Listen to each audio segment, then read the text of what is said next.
Oui, merci. Je m'appelle Aimé Lucien Mbongombuka et je suis antiquaire responsable de la galerie d'art antika au centre culturel Boboto à Gombe. Alors, vous avez été invité pour venir vivre un peu mon monde, le monde dans lequel je vis, le monde des antiquaires. Un antiquaire, c'est une personne qui vend les objets anciens. Dans mon cas, je vends l'art ethnique de la République démocratique du Congo. Ce que nous appelons communément Bikeko Basuku, Bachokwe, Bapende. C'est comme ça que les Congolais connaissent cette profession. Au départ, c'est mon défunt grand frère Mbongo Michel qui était un antiquaire. Et aujourd'hui, je suis un antiquaire affermi grâce à, au témoin que m'avait donné mon grand frère Michel Ebetabé pour continuer la course.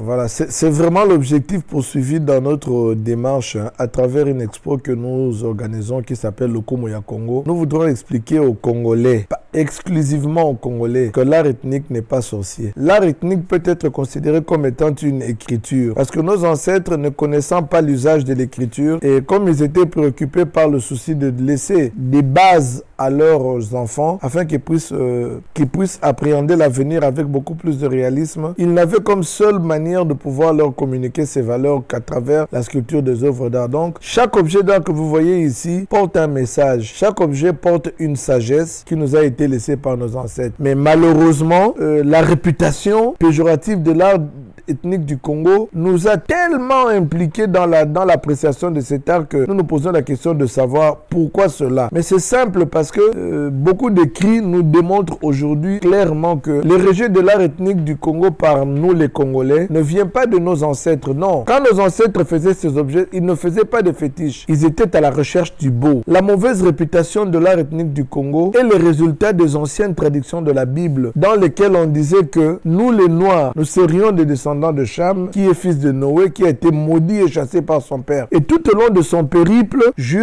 quittant l'Arabie, il serait descendu jusqu'en Afrique. Et on pense que Cham serait le créateur de la magie et de la sorcellerie. Et comme nous sommes les descendants de Cham, toute production artistique des Africains est considérée comme étant fétiche. Et il faut encore compter aux ailes des missionnaires et des voyageurs du passé qui, au cours de leur voyage, ont rencontré des Africains. Et comme ils savaient qu'ils étaient attendus en Occident pour raconter le récit de leur voyage héroïque, eh bien, ils ont poussé le Congolais dans son imaginaire pour raconter des histoires qui parfois ne tenaient pas debout et qu'ils avaient à rapporter en Occident. Ainsi donc est né certains mythes dans lesquels on attribuait une force magique dont en réalité n'avait même pas ces objets d'art. Et in fine, même certaines recherches ethnographiques historiques s'étant basées sur ces récits qui n'étaient que de charlatanerie, finalement l'art ethnique du Congo est devenu fétiche. Mais les historiens le disent si bien, ça n'a rien à voir avec les fétiches. Malheureusement, cela est tellement ancré dans la mémoire collective du Congolais que nous avons un rejet de cet art. Mais l'objectif que nous poursuivons à travers toutes nos émissions, c'est de faire comprendre aux Congolais que l'art n'est pas fétiche. Il n'y a pas de magie là-dedans, non. C'est vraiment la recherche du beau. L'art ethnique du Congo, c'est l'expression même de l'âme du Congolais avant l'arrivée des professeurs occidentaux avec les canons grecs que nous connaissons. C'est vraiment l'expression de l'âme, de l'intérieur, du fort intérieur de l'être congolais. Donc, nous voudrons vraiment être fiers de tout cet art qui, d'ailleurs, quand des catalogues sont imprimés, on appelle ça des chefs-d'œuvre du Congo. Voilà. Il n'y a pas de magie dans l'art ethnique du Congo. Non, tout ça est faux. Bonjour, Madame Bongo. Oui, bonjour. Nous avions une question pour vous. Il se trouve que, comme je disais à Monsieur Mbongo tout à l'heure, les œuvres d'art peuvent faire peur et ils sont apparemment, selon la légende, chargés de sorcellerie. On vous écoute. Dites-nous-en un petit peu plus. Bon, de prime abord, ce que je peux dire est que d'abord, la culture, c'est l'âme d'un peuple. Alors, un peuple sans culture ou sans civilisation, c'est un peuple qui est appelé à disparaître. Alors, nos ancêtres voulaient bien pérenniser cette civilisation à travers des statues ou des masques que nous voyons. Quant à dire que l'art, c'est lié au fétichisme ou à la sorcellerie, moi je trouve que cette affirmation est fausse. Nous vivons avec tout le temps et nous pensons que c'est juste un art, ce sont des œuvres d'art, rien du tout. Il n'y a rien de sorcellerie, rien de fétichisme dans les œuvres d'art. Alors cette affirmation-là est fausse en tout cas. Mais j'aimerais vraiment que nous puissions poser les bases. L'art ethnique n'est pas sorcier. L'art ethnique n'est pas fétiche. Non, c'est vraiment la recherche du beau. Oui, c'est vrai. Quand nous regardons la qualité et la quantité des œuvres d'art ethniques du Congo qui sont mises en valeur dans différents musées du monde et dans des grandes collections de ce monde, les gens peuvent à juste titre se poser la question de savoir s'il y aurait encore des objets d'art authentiques ici en Afrique. Mais puisque nous parlons d'anecdotes, je voudrais faire allusion aux orpailleurs. Ces gens investissent des sommes importantes pour rechercher de l'or et ils arrivent à gagner 10, 20, 30 kilos, des centaines de kilos à partir d'un gramme. Alors l'art ethnographique du Congo ne peut pas être jugé seulement à partir de la valeur marchande qu'il représenterait ou de la taille des objets qui sont exposés. En fait, moi, je ne voudrais pas que nous ayons comme l'impression qu'un objet d'art n'est authentique après qu'il ait traversé la Méditerranée, étant tombé entre les mains des experts occidentaux et que cet objet-là devienne authentique et que les objets qui sont restés ici en Afrique soient considérés comme étant des antiquailles. Non. Si nous nous référons à l'exemple de l'or, nous voudrons comprendre que le moindre petit objet, même un petit panier, une épingle à cheveux, qui resterait encore en Afrique, est un objet authentique. Donc, nous ne voudrons pas que ce langage qui est, excusez-moi, quelque peu commercial, qui consiste à comparer les objets authentiques à la possession des œuvres d'art d'une certaine taille pour dire qu'il n'existerait plus d'œuvres d'art ethniques authentiques au Congo. Non, il y en aura toujours. Et d'ailleurs, il n'y a pas longtemps, nous avons vendu un objet d'art au musée de Tervuren. Et le musée de Tervuren, qui est l'un des plus grands musées ayant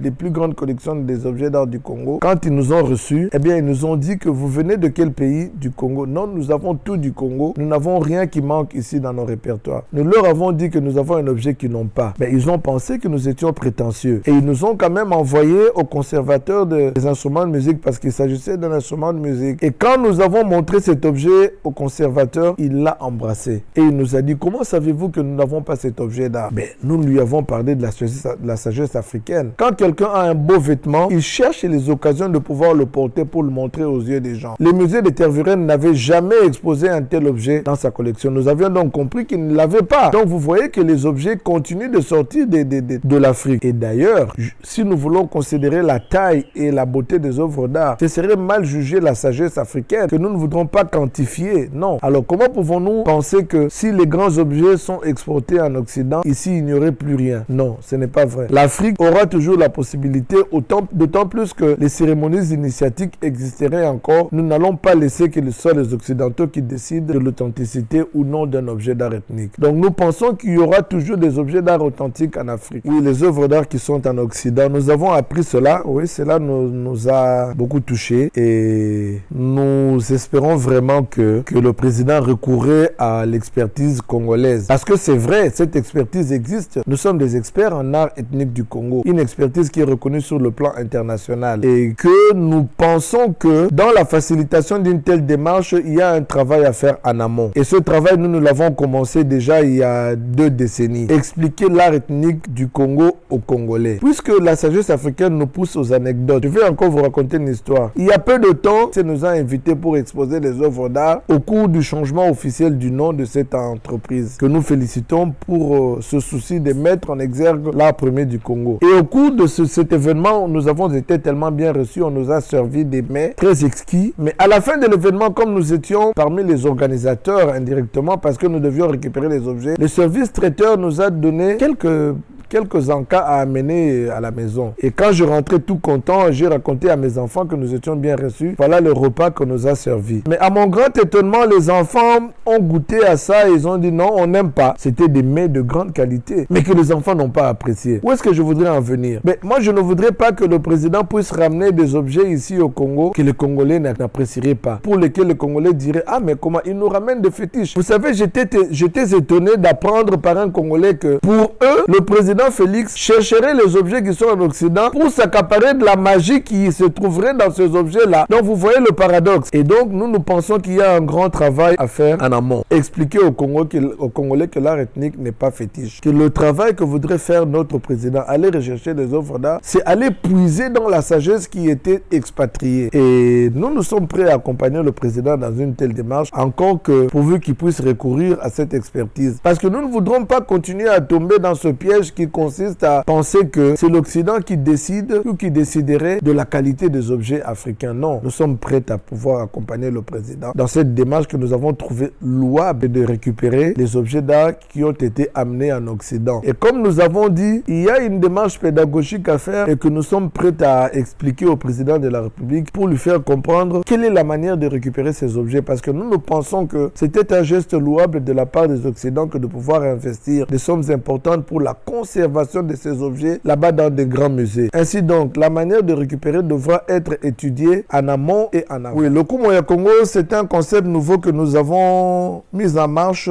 qui consiste à exposer l'art ethnique du Congo à la cité. C'est un ensemble d'expositions en plein air, des expos gratuites qui consistent à amener l'art ethnographique du Congo aux citoyens lambda. Donc, nous devons exposer dans différentes communes. Nous avons commencé à la commune de Bandal et à la commune de la Gombe. Nous expliquons aux Congolais que l'art ethnique, c'est un ensemble de sagesse, de valeurs que nous ont laissé nos ancêtres pour pouvoir nous permettre de mener une vie agréable. Donc, cette exposition est très importante pour nous parce que nous avons remarqué que le Congolais s'intéresse beaucoup à l'art pourvu qu'on lui explique le contenu des objets d'art. Parce que l'art ethnique du Congo, il faut le dire, contient beaucoup de sagesse. Cette exposition, le Koumoya Congo, montre aux Congolais que l'art ethnique du Congo est l'une des seules valeurs dont nous pouvons être fiers. Parce que vous ne pouvez jamais vous accaparer de l'art ethnique du Congo. Nos ancêtres ont mis des codes sur chaque objet qui permettent la traçabilité. Ainsi donc, un objet congolais amené à l'étranger, nous pouvons facilement, comme nous avons la connaissance de cet art, reconnaître qu'il vient de telle tribu et de tel pays. Donc, le Koumoya Congo est un concept que nous pensons pourra permettre au président de la République de pouvoir asseoir sa démarche de récupération des œuvres d'art. C'est grâce à ce genre d'exposition que nous pensons que le Congolais ne dira pas « Vous nous avez ramené des fétiches, nous n'en voulons pas ». Non. Un travail important pour pouvoir changer la mentalité du Congolais et lui faire comprendre que l'art ethnique n'est pas fétiche. Et nous espérons que nous serons appuyés dans ces expositions